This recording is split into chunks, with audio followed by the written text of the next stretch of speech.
Bonjour à tous, bienvenue dans cette vidéo. Aujourd'hui, j'aimerais vous parler d'une crypto-monnaie qui, à mon sens, a du potentiel pour le cycle actuel.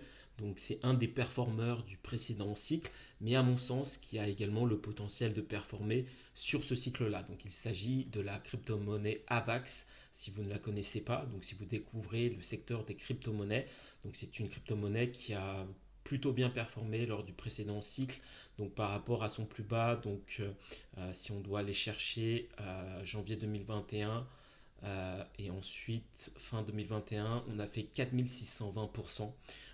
Une crypto-monnaie qui a offert de hauts rendements. Maintenant, l'objectif, c'est de voir est-ce que cette crypto-monnaie peut continuer à performer et nous offrir également un rendement intéressant ou pas. Donc là, ce qu'on voit, ce qu'il faut regarder, notamment, ce que je vous invite à faire pour si vous êtes en train de choisir des projets qui peuvent vous intéresser ou non, puisque des crypto-monnaies, en ce moment, il y en a beaucoup qui sortent. Vous en avez énormément, quasiment tous les jours, des nouveaux projets, etc. C'est de voir, notamment depuis cette phase d'accélération qu'on a eue à partir d'octobre 2023 jusqu'à mars-avril 2024, quels sont les projets qui ont attiré notamment les institutions ou non. Et là, on voit typiquement que Avax a intéressé puisque à son plus bas, on est allé chercher du 700% de gains. Donc c'est un projet qui a intéressé, qui a des fondamentaux quand même assez solides. Donc c'est ce qu'on va voir. Donc c'est un layer one et donc on va voir en quoi ce projet est intéressant. Donc avant cela, je vous invite à vous abonner, à liker la chaîne si ce n'est pas encore fait. Le fait de vous abonner, vous aurez régulièrement de nouvelles vidéos sur différents sujets, que ce soit les crypto-monnaies, mais pas que. Également des stocks que je juge comme étant intéressantes. La dernière en date, alors que personne n'en parlait, typiquement il y a 3 mois, elle m'avait offert un rendement de 300% et il y a à peine une semaine, on était monté à plus 1100% de rendement. Donc j'ai fait une vidéo là-dessus, donc je vous invite à la regarder si elle peut vous intéresser. J'y explique également ma stratégie de prise de profit. J'aborde aussi les portefeuilles des meilleurs gestionnaires de portefeuille au monde. Pourquoi? Parce que j'estime que l'investissement a des principes, a une philosophie, a un mindset. Et comme dans tout secteur, si vous voulez vous inspirer des meilleurs et réussir, vous devez regarder ce que eux font.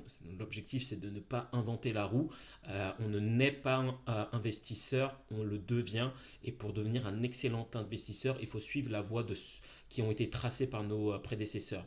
J'aime beaucoup notamment Tony Parker qui avait cette philosophie, donc ça n'a rien à voir avec la crypto-monnaie, mais la philosophie, lorsque vous étudiez un peu son parcours, il le dit très bien. Ce qu'il dit, c'est que plus jeune, il passait en revue des heures et des heures à regarder les mêmes cassettes vidéo à l'époque de son idole qui était Jordan, notamment pour s'inspirer de ce qu'il fait.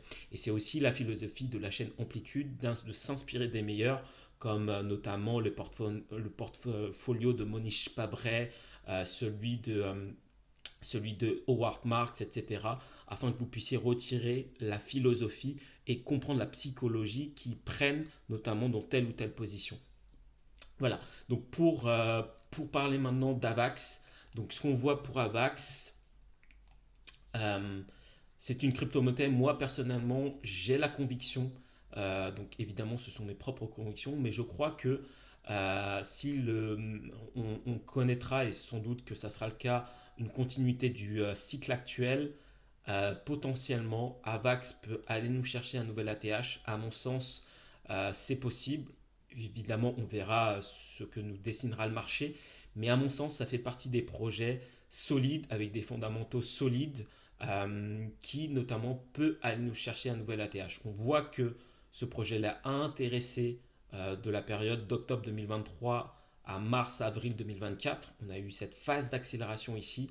Et à mon sens, ça signifie que potentiellement, il y a eu des institutions qui ont mis de l'argent sur ce projet. En tout cas, c'est un projet qui a bénéficié d'une hausse et d'une accélération. Donc, si on étudie un peu les fondamentaux du projet, ce qu'on voit, Déjà par rapport aux ventures qui sont présents sur ce projet, vous avez Andreessen, vous avez Dragonfly Capital pour les plus connus, Polychain, qui sont des ventures qui investissent généralement dans des projets avec des fondamentaux solides. Vous avez Balaji qui investit également sur ce projet-là. De mémoire, c'était l'un des fondateurs de Matic qui investit là maintenant à titre personnel. Donc c'est un projet quand même qui a levé beaucoup d'argent puisque c'est un projet qui a levé 248 millions de dollars. Donc ça permet quand même de lancer un beau projet. Ce qu'on voit également, c'est que là actuellement on est à plus de 56% des tokens en circulation. Donc on est à 11 milliards de market cap, là où la fully diluted value est à 20 milliards. Donc, si vous découvrez le monde de la crypto-monnaie, la FDV, la Fully Diluted Value, elle correspond notamment à la dilution totale des tokens. Si on devait entièrement les diluer, quel market cap est-ce qu'on aurait actuellement si on diluait tous les tokens? Là, on est à la moitié des tokens en circulation. Donc, qu'est-ce que ça signifie? Ça signifie qu'il peut y avoir encore de l'inflation. Donc, maintenant, ce qu'on va regarder, c'est la courbe de libération de ces tokens-là. Donc on va voir un peu tout ça. Donc déjà, alors sur la libération des tokens, donc ce qui est intéressant, c'est qu'on la grosse phase d'accélération, on l'a déjà connue. Toute cette phase-là de 2021 à, on va dire, 2023. Donc là, c'est là où il y a une grosse libération de tokens. Quand on regarde le prix là, donc ça correspondait à ces moments-là. La chose intéressante, c'est qu'on arrive à une phase de stabilisation un peu des prix au niveau de l'inflation. Donc ça, c'est plutôt intéressant. Il y en aura encore, néanmoins, ça tend à se stabiliser, hein. Les projets sur lesquels vous avez ces courbes-là d'inflation, c'est quand même embêtant pour des investisseurs individuels d'investir. Pourquoi? Parce que ces phases d'inflation, ce sont les institutions qui ont investi initialement sur le projet qui prennent leur profit. Donc typiquement, donc là, ce projet-là, ce qu'on voit, ce qui est intéressant, c'est que une grosse partie est en stacking. Donc ça, c'est quand même le point positif. Après, il y a eu quand même de l'argent qui a été fait et qui a permis de payer notamment les personnes en seed round, en strategic round, etc. À noter que eux, là où Avax actuellement c'est 27 dollars, donc on est sur 27,98 $. Actuellement, ceux qui ont investi en seed round ont investi à 0,33 dollars. Donc actuellement, ils sont déjà à x100 quasiment, un peu moins de x100. Donc clairement, eux, même s'ils ont plus vraiment de tokens encore à libérer, ça ne veut pas dire forcément qu'ils n'en ont plus, ça signifie simplement qu'ils ont acheté ces tokens à ces prix-là. Et les personnes qui ont acheté en seed round et en strategic round, ce sont ces personnes-là qu'on a vu tout à l'heure. Et eux, s'ils sont encore présents alors qu'actuellement il y a moins d'inflation, c'est que eux pensent que typiquement le prix peut aller encore plus haut. Et donc, du coup, ils peuvent encore vendre leurs tokens sur le marché. Et à mon sens, ça sera plutôt quand on ira chercher des zones de prix plus intéressantes. Donc, ça nous laisse à penser également que le projet a encore de l'avenir. Sinon, on ne verrait pas ces personnes-là, ces institutions encore sur le projet. À mon sens, ils seraient déjà partis. Euh, donc voilà, donc gardez bien en tête que quand même ces personnes-là ont acheté les tokens à 33 centimes, à 5 centimes de dollars, là où le prix actuel est déjà à 27,98 $. Donc ils sont déjà à quasiment x100 pour ceux qui ont investi en seed round, ce qui est quand même plutôt intéressant pour eux. Et potentiellement, ils peuvent aller chercher beaucoup plus haut ces prix-là, hein. Donc après, ce qui est intéressant à regarder également sur ce projet, si on regarde un peu les fondamentaux, donc ce qui est à l'inverse, notamment des stocks, on n'a pas forcément ici la santé financière de l'entreprise. Ici, par contre, on a une indication sur la santé financière, donc ça c'est plutôt intéressant. Donc elle est évaluée à 6,73, donc une entreprise financièrement plutôt stable. Il y a mieux, mais ça nous dit déjà que le projet ne risque pas de mourir du jour au lendemain, donc ça c'est quand même un élément important à regarder. Après, sur les fondamentaux, c'est des fondamentaux qu'on voit extrêmement solides puisqu'elle obtient quasiment la note maximale de 9,47. Donc c'est un projet qui a des fondamentaux quand même très solides. Là où est un point également très intéressant, c'est au niveau du score social et développement. À noter que ce qui fait pumper le marché des crypto-monnaies, puisque les crypto-monnaies, ça reste quand même des secteurs très spéculatifs. Certaines crypto-monnaies ont des fondamentaux intéressants. Néanmoins, ça reste quand même des projets extrêmement spéculatifs où c'est surtout l'engouement du public qui fait que les prix peuvent monter. Et donc, plus un projet a un ranking fort d'un point de vue social, mieux c'est. Plus un projet fait parler de lui, mieux c'est pour faire monter les prix. Donc ça, c'est des points également intéressants à regarder. Maintenant, si on revient au niveau des prix, ce qu'on voit, donc là, si on reprend déjà, si on prend le mouvement dans son intégralité pour voir où on en est. Moi, personnellement, je ne suis pas un investisseur, je ne suis pas un trader, je ne fais pas du day trading, je ne fais pas du scalping. Personnellement, je n'ai pas le temps, je préfère consacrer mon temps à d'autres priorités. J'ai plutôt un style d'investisseur moyen-long terme. Plutôt mon échelle de regard est plutôt sur du weekly ou voire sur du monthly. Sur les secteurs des crypto-monnaies, je suis quand même assez prudent. J'ai conscience que ce n'est pas des projets à holder sur la durée. Clairement, votre philosophie dans les crypto-monnaies doit être quand même adaptée. C'est-à-dire que même si vous, déjà, premièrement, vous ne devez pas tomber amoureux de vos tokens, vous devez avoir une stratégie de prise de profit. Vous devez avoir des convictions potentiellement sur tel ou tel projet si vous décidez d'investir dans les crypto-monnaies, mais surtout de ne pas tomber amoureux du projet, ou puisque je l'ai déjà vu, des personnes qui tombent amoureux de projets et au moment où il faut vendre, ils ne vendent pas, ils le gardent et ils connaissent des phases de dépression importantes. Et ça, dites-vous que c'est ce que veut le marché, que vous connaissiez ces phases de dépression, une dépression par le prix. Et une dépression par le temps, là où les personnes qui ont acheté par exemple ici en mars 2022, ils ont dû attendre longtemps à voir et là ils ne sont toujours pas revenus à leur prix d'achat. Et donc même si hold, c'est extrêmement dur d'attendre psychologiquement. Où on en est sur le mouvement dans son intégralité, on est vraiment dans des zones confortables d'investissement puisqu'on est allé chercher les 0,786 de retracement de Fibonacci et donc du coup on est des zones confortables d'investissement.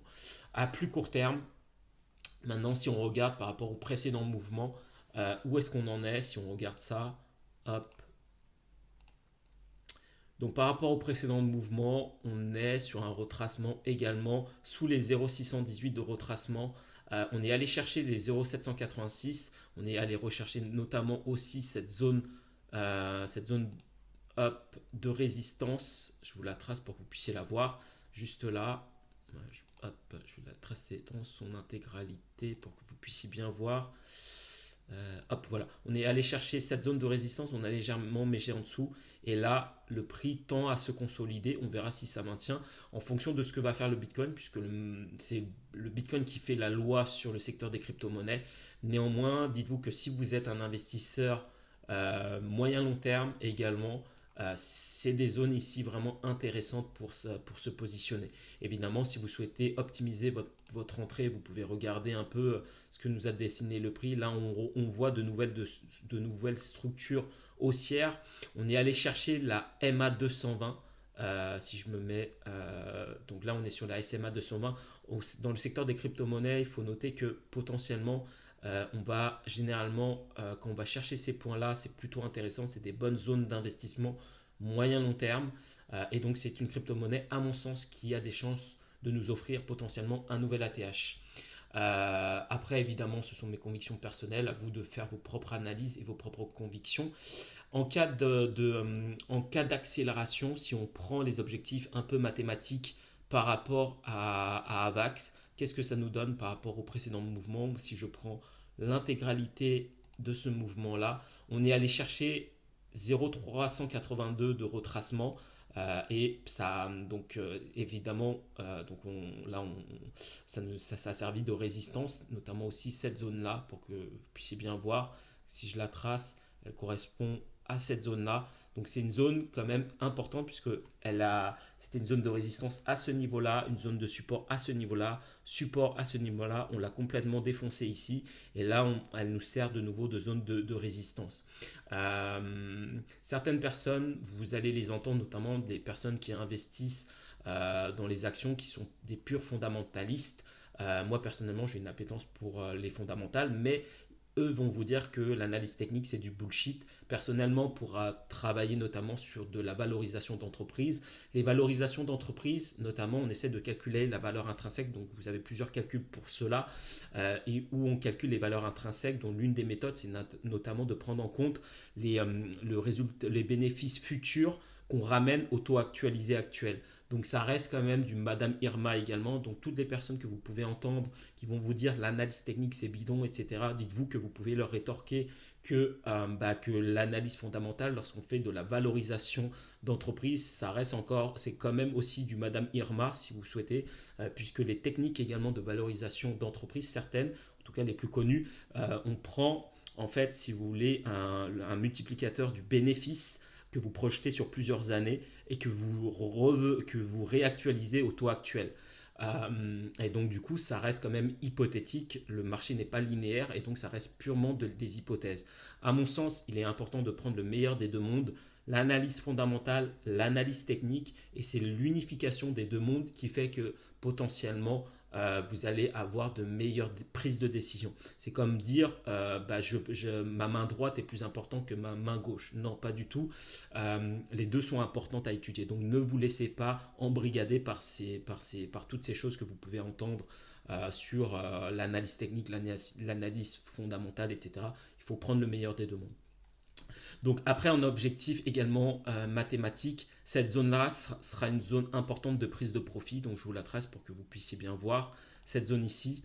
À mon sens, si on va aller la chercher, si par exemple vous découvrez le secteur des crypto-monnaies, que vous faites vos propres analyses et que vous vous dites tiens, AVAX peut m'intéresser, ça peut vous offrir déjà ici, si on va chercher cette zone-là, donc à mon sens, ça a quand même des chances.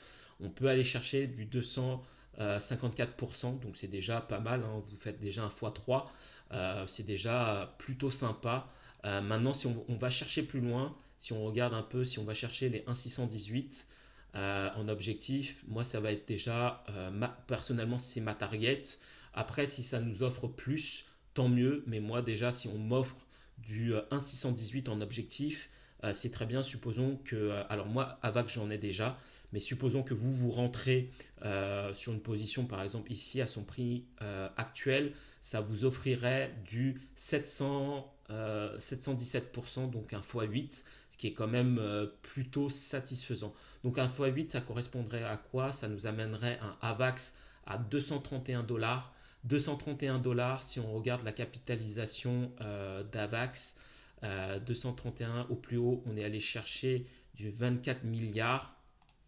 Là où actuellement on est sur du 10 milliards. Si je reprends, donc on serait sur 231 $. Donc si on fait le calcul, 231, si je prends la calculatrice, donc 231 $ qu'on multiplie donc en termes de tokens en circulation actuellement. Hop, si je reviens ici, supposons que toc toc tac, on va prendre 2026, il y aura 689 millions de tokens en circulation. Donc allez, on va prendre 690, 600 qu'on multiplie par 690 millions, et ça vous donne un objectif également mathématique pour voir si effectivement c'est réaliste. Donc on serait du 159 milliards de dollars de capitalisation. Donc est-ce que ça c'est réaliste? Je vérifie juste si je me suis pas trompé. Tac tac tac, je ne crois pas. Normalement non. Donc 159 milliards, voyons par rapport au classement, ça nous donnerait quoi? Ça me paraît beaucoup. Je vais juste vérifier. 159 milliards, c'est quoi? Où on en est? 159 milliards. Ça serait évidemment, donc on serait actuellement, évidemment, si AVAX accélère, le marché dans son intégralité accélérera également. Là, on serait actuellement en dessous d'Ethereum. Ethereum a forcément une potentialité de capitalisation également plus importante. Mais là, dites-vous qu'on serait sans doute dans le top 5, top 10 à ce moment-là, qu'on serait en plein bull run. Si on en connaît un, évidemment, mais on serait sur une capitalisation encore réaliste, 159 milliards de capitalisation à son plus haut. Ça reste encore quand même des zones réalistes. Donc à voir ce que ça va nous faire, ça reste des objectifs mathématiques. Soyez quand même prudents, ça reste actuellement des zones quand même confortables pour se positionner. On vient chercher le bas de la MA 220. On est sur un retracement de 0,786 de ce qu'on a vu tout à l'heure. Donc ça, c'est des points intéressants. Maintenant, sur le marché des crypto-monnaies, dans son intégralité, actuellement, on est sur une posture quand même de cupidité. Donc soyez vigilants quand même si vous vous positionnez. Et idéalement, ça aurait été de se positionner quand le marché a peur. Mais là, on voit que le marché commence ici, ça consolide depuis un certain temps. Donc à voir, à vous de voir si vous souhaitez mettre quelques billes là-dessus ou pas. Moi personnellement, j'en ai. C'est un projet auquel je crois. Ça, ce sont mes objectifs mathématiques. Et après, si ça va plus haut, on verra. Est-ce que ça va nous l'offrir? On verra bien. L'important, c'est d'avoir une stratégie de prise de profit au fur et à mesure. Je vous ai un peu dessiné, moi, mes zones de prise de profit. Donc, il y aura cette zone-là qui va m'intéresser, cette zone-là, et puis ensuite la zone tout en haut ici qui seront mes zones de prise de profit. Voilà, donc c'est ce que je voulais partager avec vous au cours de cette vidéo. Donc j'espère qu'elle vous aura plu. N'hésitez pas encore une fois à vous abonner, à liker la vidéo. Ça récompense le travail fourni. Je vous remercie beaucoup d'avoir regardé cette vidéo et je vous dis à très bientôt. Au revoir.